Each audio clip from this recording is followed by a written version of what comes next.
Hey, I'm Johnny Kongos. Blast off to the music universe.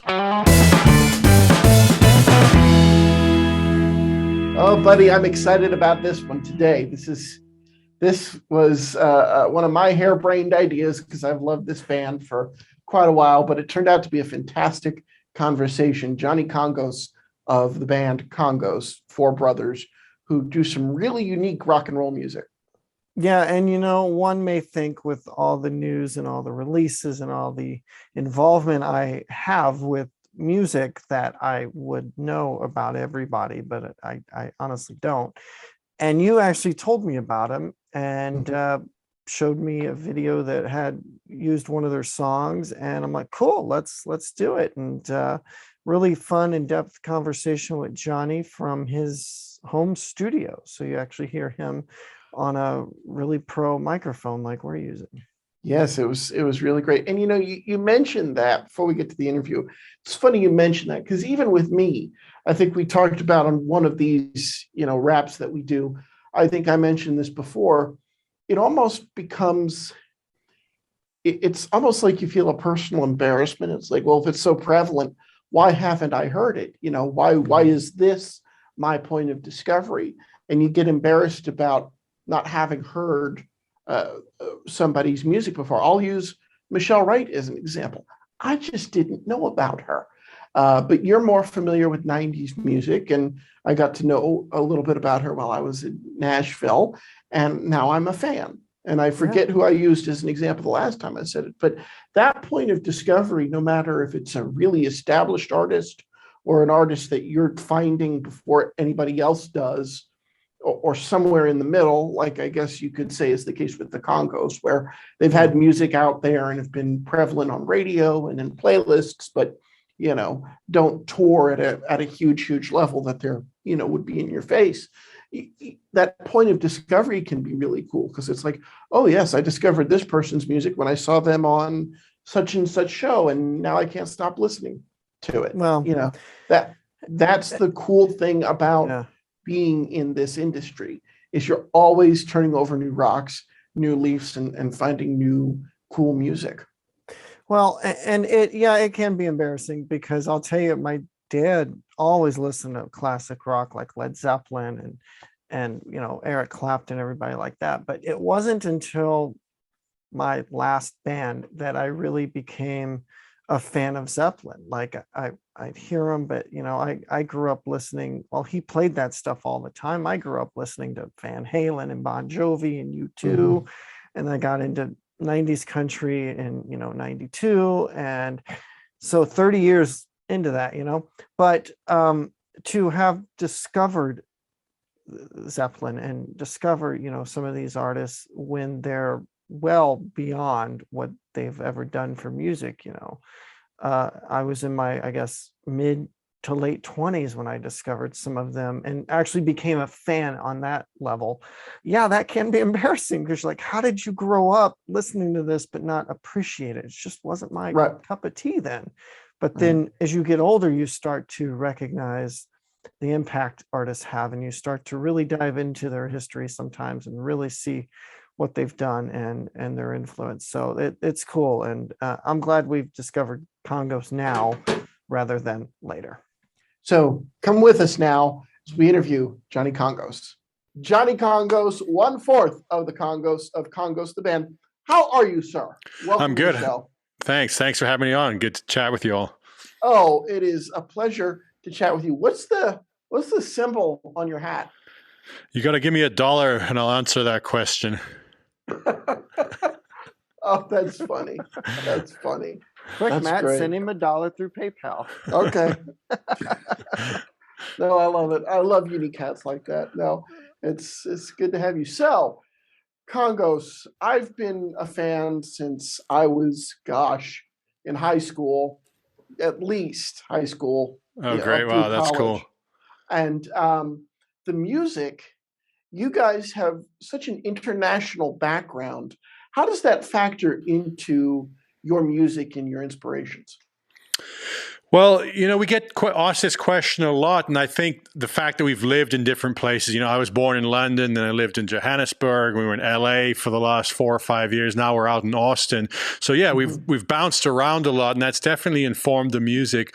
But more than anything, I would say it was our dad's record collection. Our dad's a singer, songwriter, producer, really successful in his own right, but he was obsessed with music and had a massive record collection. So we just grew up listening to literally everything. I mean, like, you name it, we were listening to it. And I think that was the biggest influence on our music, because our music is perhaps hard to like nestle into one neat little box. And I think it's because we had so many different influences from around the world that we've melded or merged into this weird thing that sounds like Kongos now, I love it. Yeah. And I love that blend of musicianship that you guys have.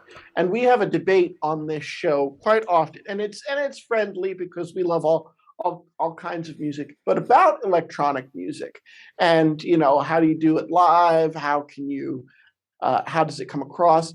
And before we get to that, I'm just curious, I know you're one of the programmers for the group.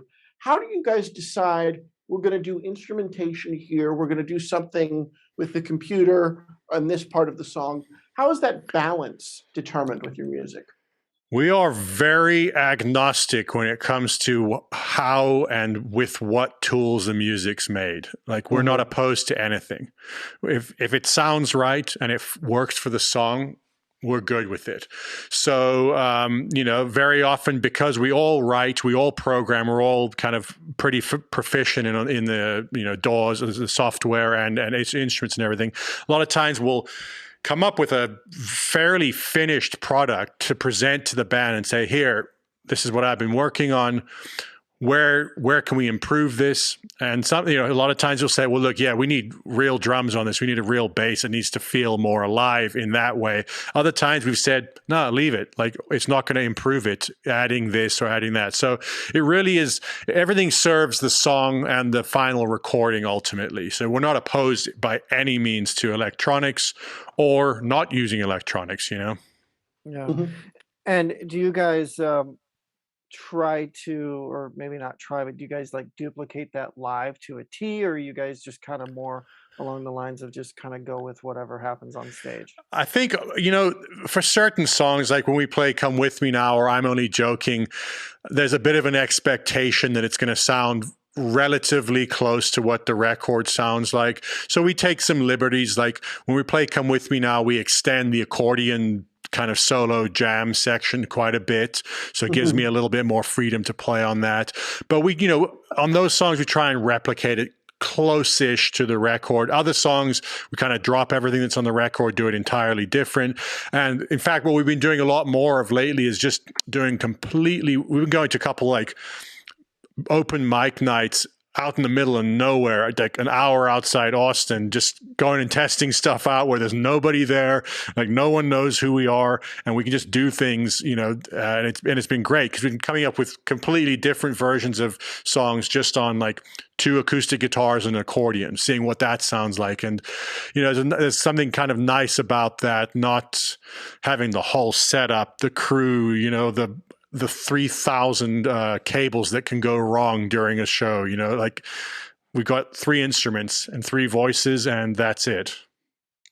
Yeah, because I know with playing to like, I guess, tracks like that or program stuff, I mean, anything can go wrong and it can just cause the whole set to be washed, really. Yeah, I mean, we've had 1 or 2 of those kind of disastrous moments on stage, whether it's a computer going down or sometimes it's the monitoring console. We had a big one years and years ago. We were playing Life is Beautiful festival in Vegas.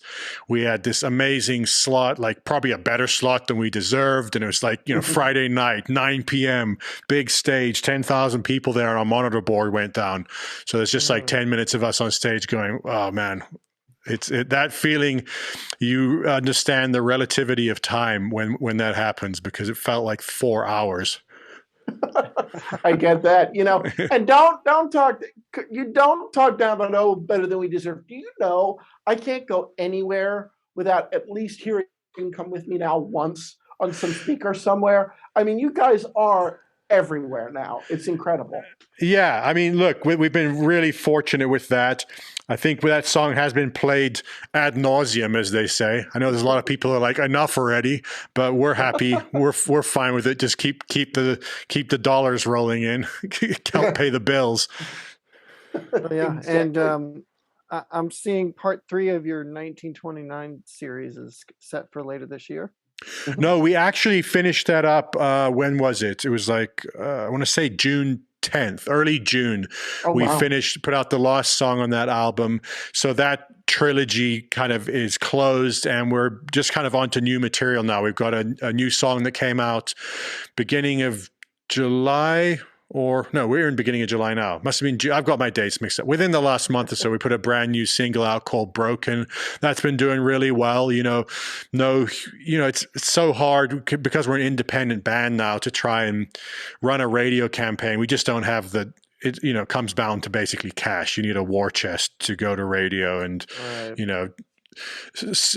wine and dine the program director sort of thing. But yeah, so that's what we're on. The way things work with Spotify and that, it's just single after single. We have to kind of play that algorithm game and just, keep it single after single. And then eventually we put things together as an album so there's some cohesiveness to it and allows us to tell a more kind of longer story. Love that. I love that. And I love that you're the accordion player on Come With Me Now. That instrumentation is just so addicting. It was my introduction to you guys. Tell me about the creative process for that song and how that came to be. Let's see. I mean, I wrote that song, I want to say in 2008. Yeah, and it took a good couple of years to get a recording. We were happy with it. We put out it 2011, so 3 years after I'd written it. We finished recording it. We sent I'm Only Joking, another song, to South Africa. That exploded, went like number one on all the rock stations. Followed up with Come With Me Now and had a hit end of 2011, 2012. Then came back to the States and spent 2 years trying to convince people like, dudes, this is a song. We think it's got some legs to it. Let's give it a shot. Let's go to radio.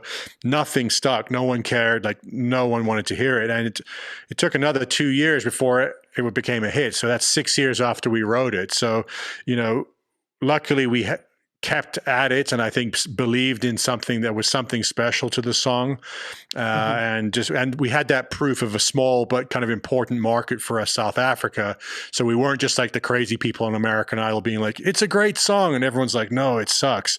We kind of had proven like, look, no, if you get people to hear this song, they're going to dig it. So yeah, we did that. Writing it was very much influenced by, at the time, a South African style of music that was really popular called Kwaito, which is kind of like house, like European English house music, but done with African influence. So it's this really weird blend. And that happens a lot in South Africa because South Africa is Africa, obviously, but it's very much European influence in terms of the electronic music scene. But what happens there is they create these magical new things out of like ordinary European house turns into something totally different in South Africa. And they're constantly doing it. The young kids in South Africa is just creating these amazing new styles of music that have influenced us a lot and continue to. That's incredible. Being an indie band, I know you said it's difficult for the radio side. Are you finding it difficult across the board? I mean, you guys played Life is Beautiful Fest, so that's a big accomplishment. Or are you finding that with Spotify and beating that algorithm at times that you're finding new fans like daily? Yeah, I mean, it's a bit of both because like we have more access than ever to just put music out. There's no middlemen. I mean, other than Spotify themselves or the big middleman or, Apple Music, not to pick on Spotify or anyone in particular. But I think the problem that we're running into that almost every band, every content creator, everything is running into, like there's 40 to 60,000 songs that come out on Spotify every single day.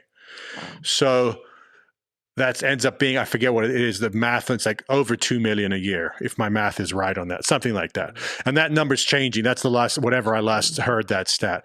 So you're just trying to stand out from this noise. And it still basically comes down to having a machine behind it to be able to lift it up, to get important playlist editors or curators to pay attention to it. So I think that's the struggle that we're facing, that most bands are facing, even major bands are facing, because, it's just, there's a deluge of content, and trying to rise to the top of that is difficult. But at the same time, we just keep making music and, hope that if it's good enough, eventually something sticks and gets some attention.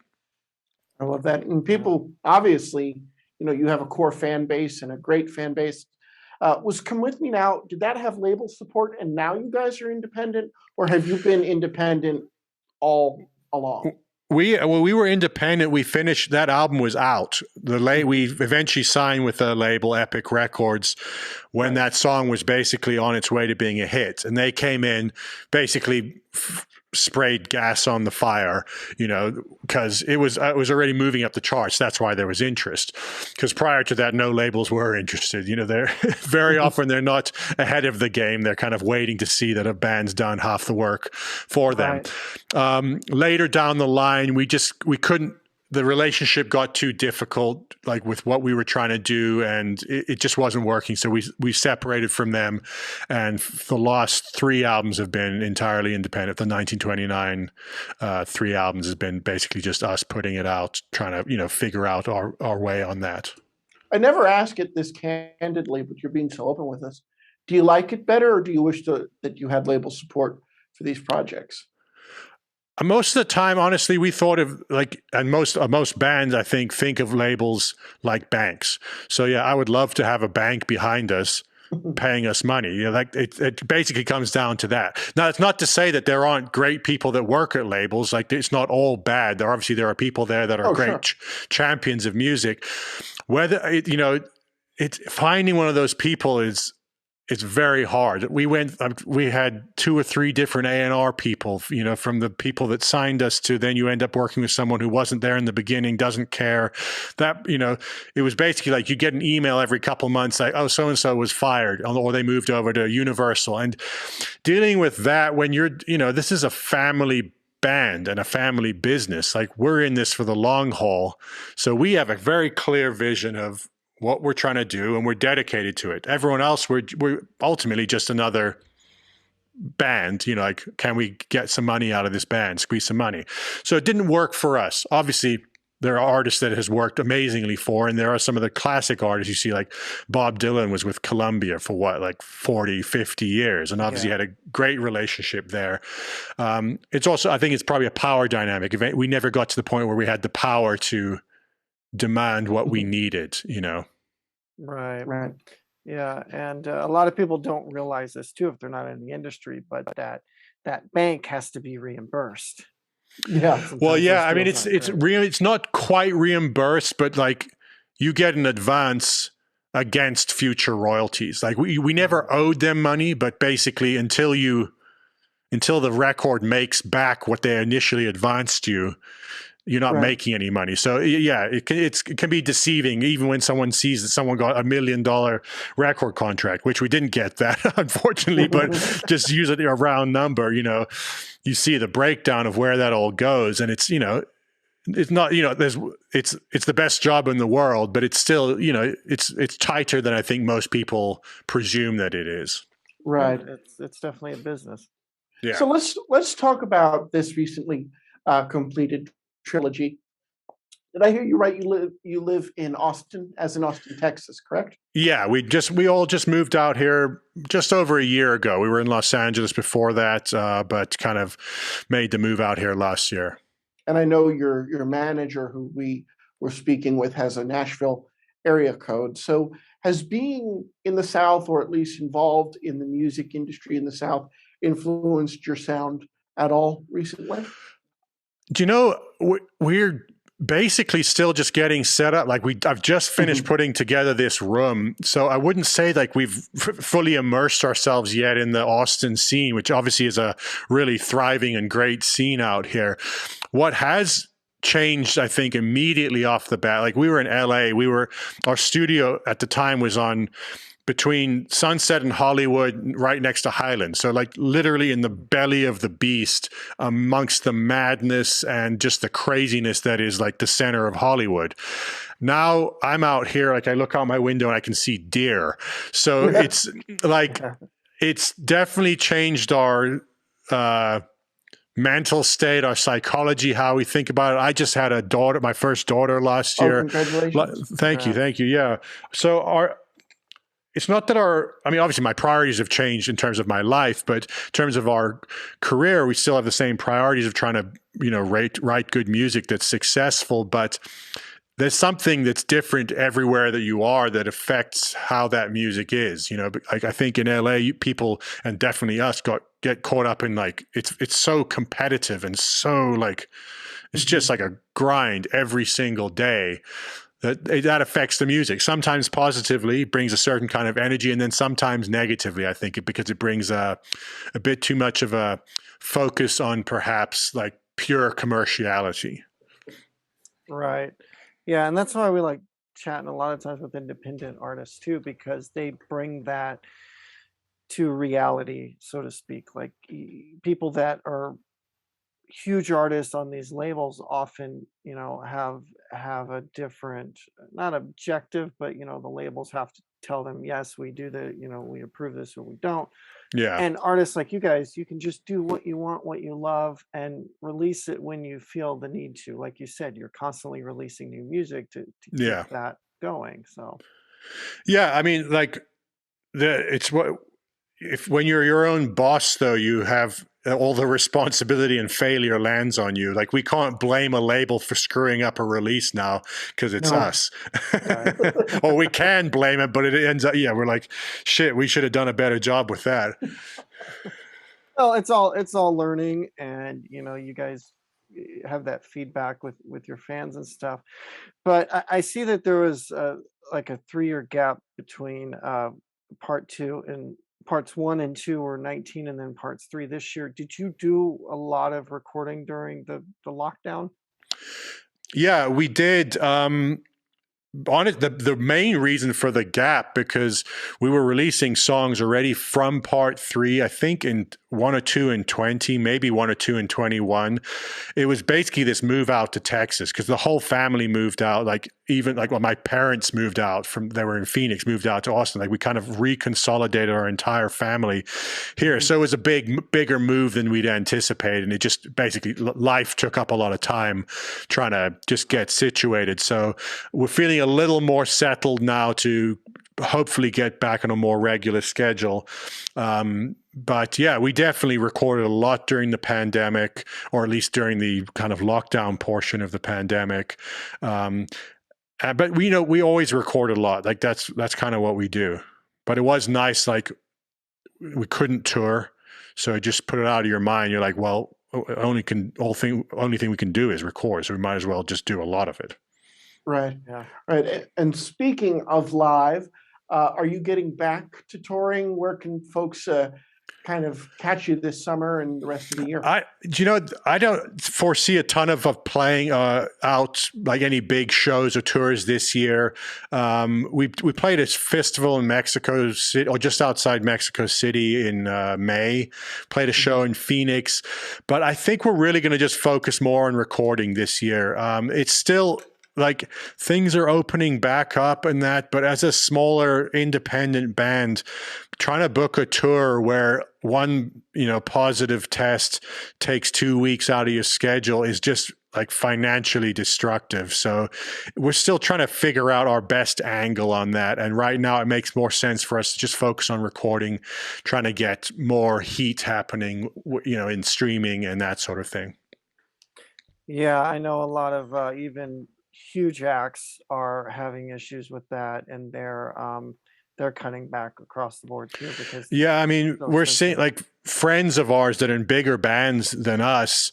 You see them go out and tour, and you're like, "Oh, cool, they're heading back on the road." Then you see the Instagram post 3 weeks later. Oh, we had to shut down for 2 weeks, and it's like we simply can't afford to take that. Buses cost a lot of money, and every day that you're not touring, you can't just get a refund from the bus company. So it's that kind of stuff. We're still trying to figure out the most intelligent way for a smaller band like ourselves to do that. But, definitely would love to get back on the road. But realistically, I feel like it's probably more likely next year. Mm-hmm.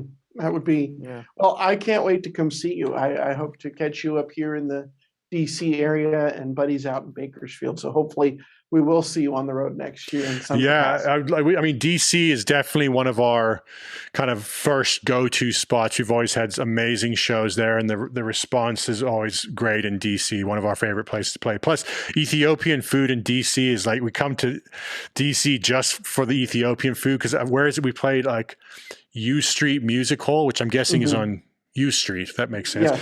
Yeah.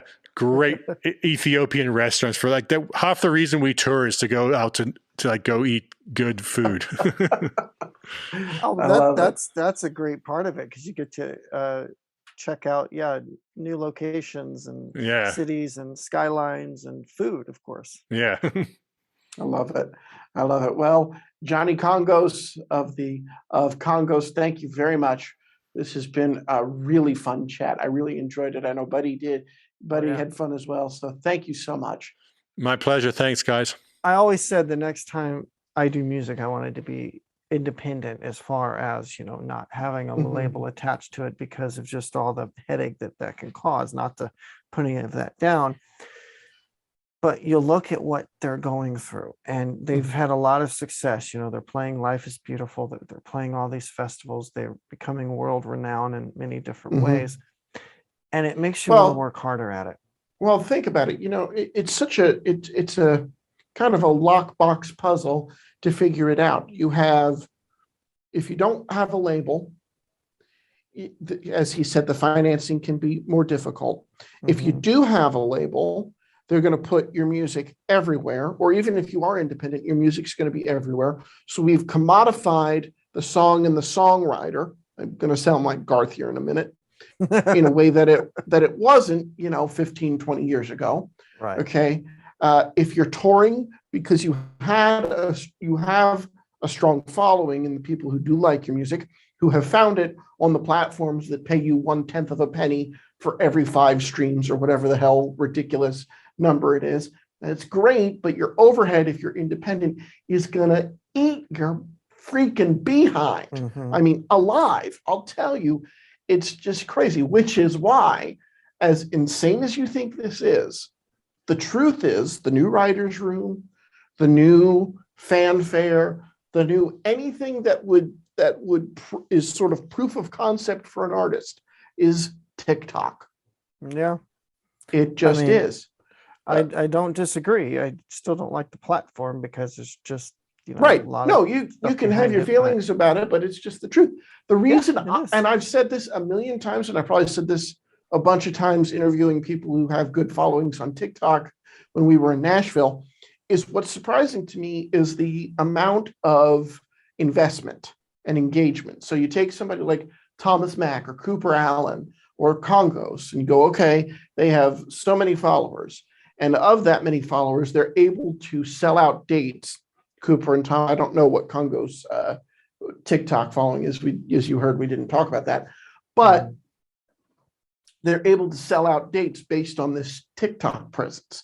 You never heard that, somebody showed up to, 1 million people showed up to Pamela Anderson's book signings because she had 3 million followers on Instagram. So TikTok is really supporting engagement in a way, online in a way that previous platforms used to get accused of diminishing.